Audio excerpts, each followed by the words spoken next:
이별 후에 흔히 말하죠. 언젠간 그 사람이 나를 그리워하고 후회하고 결국 다시 돌아올 거라고요. 하지만 현실은 어떨까요? 어떤 사람은 끝까지, 정말 끝까지 연락하지 않기도 합니다. 후폭풍은 반드시 오는 게 아니에요. 실제로 영영 연락이 오지 않는 이별도 있습니다. 오늘 영상에서는 후폭풍이 오지 않을 확률이 높은 이별의 상황엔 무엇이 있을지, 그런 이별을 어떻게 해석하면 좋을지에 대해 말씀드려볼게요. 현실적인 판단을 하고 싶으신 분, 희망 고문하고 싶지 않으신 분이라면 이번 영상이 도움되실 거라 생각해요. 후폭풍이 오지 않을 확률이 높은 이별 첫 번째 상황은 감정이 완전히 소진되고 정서적인 정리가 끝난 이별입니다. 상대방이 헤어지기 전에 이미 오래 고민했고 여러 번 마음속에서 이별을 연습해봤고 이미 수차례 감정이 식기도 했던 상태였다면 어떨까요? 이런 경우에는 이별 통보는 말 그대로 마지막 통보일 뿐 그 이후에도 흔들릴 여지가 크지 않습니다. 상대방은 이별을 통보하기 전에 수많은 시나리오를 머릿속으로 그려보고 이별 후에 자신의 감정과 상황까지 미리 시뮬레이션 한 거예요. 이러한 행동들은 단순히 관계의 권태가 온 걸 넘어서 상대방이 확실히 관계를 끝내기로 결정하고 미리 이별의 아픔도 다 승화하려는 인지적인 노력을 통해서 본인의 감정을 정리해온 겁니다. 따라서 실제 이별 상황에 닥쳤을 때 혼란이나 슬픔보다는 예상했던 결과에 대한 담담함이나 홀가분함을 느낄 가능성이 높아요. 그래서 이런 이별에선 후폭풍이 오기가 어려운 거죠. 예를 들면 하루 종일 카톡을 주고받고 퇴근 후에 매일 전화를 하던 남자친구의 연락 빈도가 눈에 띄게 줄어들고 연락을 하더라도 일상적인 안부나 필요한 정보 공유 정도가 돼버리고 서로의 감정이나 깊은 속마음을 나누는 대화는 거의 사라지는 모습이 보이고 나와의 대화에서 건성으로 대답하거나 늦게 답장하는 경우가 잦아졌다면 어떨까요? 이전에는 사소한 의견 차이도 대화를 통해서 원만하게 해결했지만 최근 몇 달 동안 여자친구랑 똑같은 문제로 반복적으로 다투기 시작했고 여자친구는 내가 불만을 얘기할 때마다 점점 귀찮아하거나 짜증을 내거나 회피하는 모습, 방어적인 모습이 보이고 서로 지쳐가는 게 계속해서 보여왔다면 어떨까요? 다양한 상황들이 있겠지만 상대방이 보였었던 변한 모습, 지쳐간 모습, 나와의 관계에 큰 아쉬움이 없어 보이는 태도들이 짧지 않은 시간 동안, 가령 수개월 동안 보였다면 이별 직전에 보인 상대방의 모습들은 이미 이전부터 이별을 마음속으로 수차례 그려보면서 정리를 끝내놓은 사람의 태도일 수 있다는 거죠. 다음으로 후폭풍이 오지 않을 확률이 높은 이별 두 번째 상황은 상대방에게 새로운 애인이 생긴 경우입니다. 상대방이 이미 새로운 사람을 만나고 있고 그 관계가 안정적이라며 이전 연애 상대였던 나는 점점 덮이고 있을 가능성이 높습니다. 그 사람이 새로운 연애에서 안정감을 느끼는 게 크다면 나와 새로운 사람의 매력적인 부분에 대한 비교를 떠나서 정서적으로 대체되었기 때문에 과거에 대한 미련이나 후회가 생기지 않을 가능성이 높습니다. 쉽게 말해서 나에게 있을 만한 그리움, 아쉬움, 헛헛함의 감정들이 새로운 사람으로 덮여버린 거죠. 이런 경우는 본인의 감정을 채워줄 수 있는 새로운 사람을 만나서 후폭풍이 오지 않는 거지 단순히 시간이 지난 게 아닙니다. 하지만 상대방이 나랑 헤어지고 나서 느낀 고통,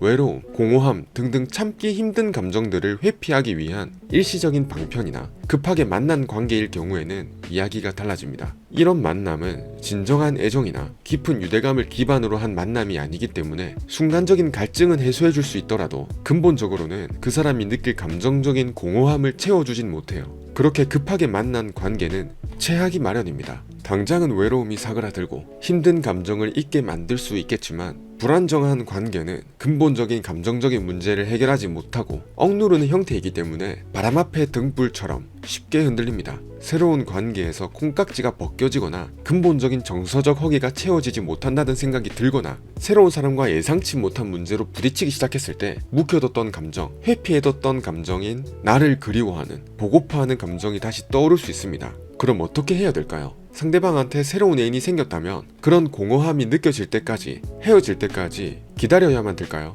나랑 헤어지고 곧장 새로운 애인이 생긴 게 아니라 어느 정도의 시간이 지난 뒤에 상대방에게 새로운 사람이 생긴 거라면 안정적인 관계일 가능성이 높습니다. 여기서 말씀드리는 안정적인 거란 건 이별의 힘듦으로 정서적으로 불안정해서 잠깐의 갈증을 달래기 위한 게 아니라 이별의 아픔을 어느 정도 승화하고 상대방의 애인 자리를 대체할 수 있는 진짜 사람을 만난 관계를 말하는 거예요. 이런 상황이라면 가랑비에 옷 젖듯이 1년에 한 번에서 3번 정도 연락을 보내는 것이 최선일 수 있어요. 하지만 상대방이 새로 만난 관계가 안정적인 관계가 아니라면 무작정 기다리기보단 내가 연락함으로써 상대방이 현재의 불안정한 관계와 나와의 관계를 비교하게 만들고 스스로 과거를 돌아보게 만드는 계기를 제공할 수 있습니다.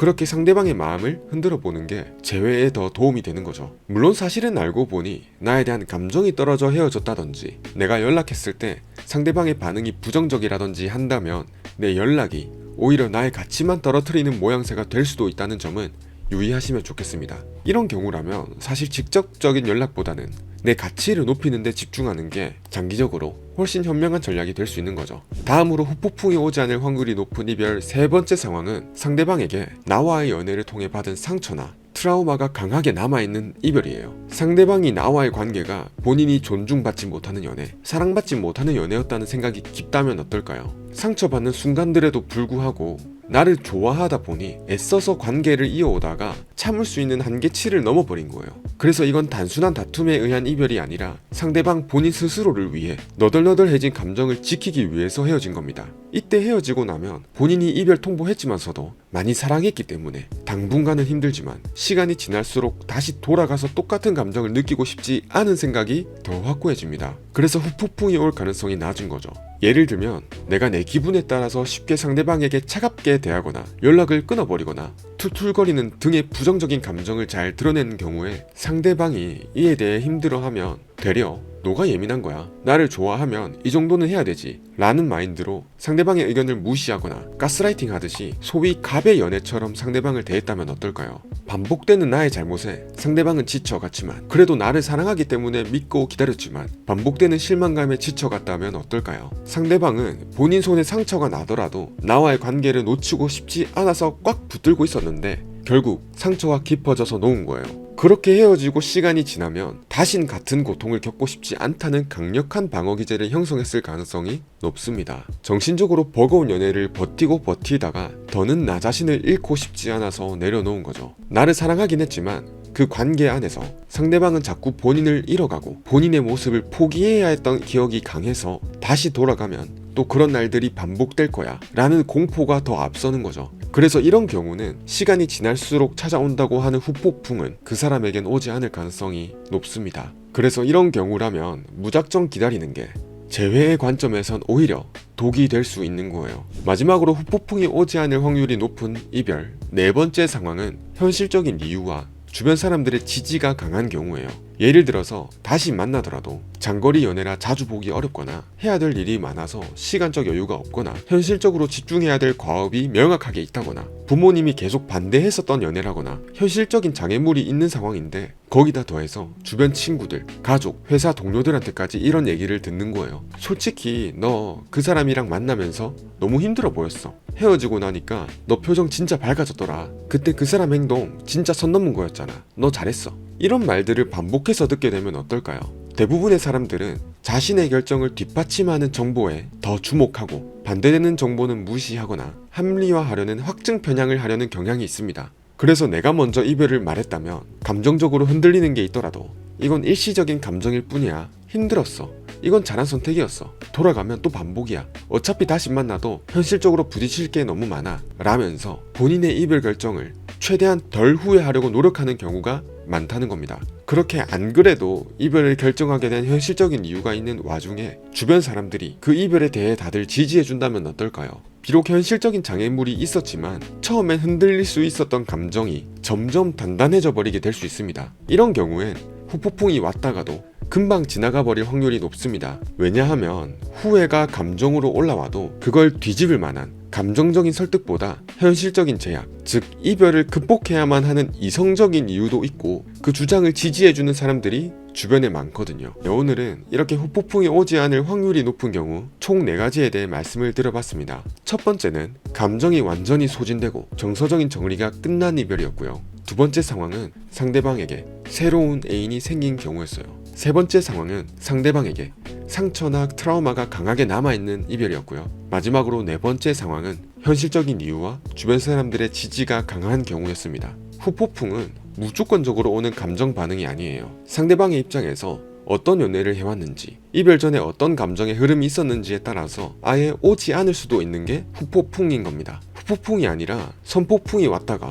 사라져 버릴 수도 있는 거죠. 그래서 일어나지 않을 후폭풍의 상황을 계속 기다리는 건 나의 시간과 감정을 갉아먹는 일일 수도 있습니다. 물론 오늘 말씀드린 경우에 해당된다고 해서 후폭풍이 올 가능성이 0%라고 단정할 수는 없습니다. 하지만 적어도 후폭풍만 막연히 기다리는 전략은 통하지 않을 가능성도 있다는 점을 인지하고 보다 현실적이고 전략적인 다른 방안을 고민해보거나 건강하게 내 삶에 집중하는 게 현명한 선택일 수 있습니다. 만약 아직 상대방과의 재회를 원하시는 분이라면, 그리고 나에게 딱 맞는 구체적인 재회 전략이 필요하신 분이라면 고정 댓글을 한번 참고해주세요.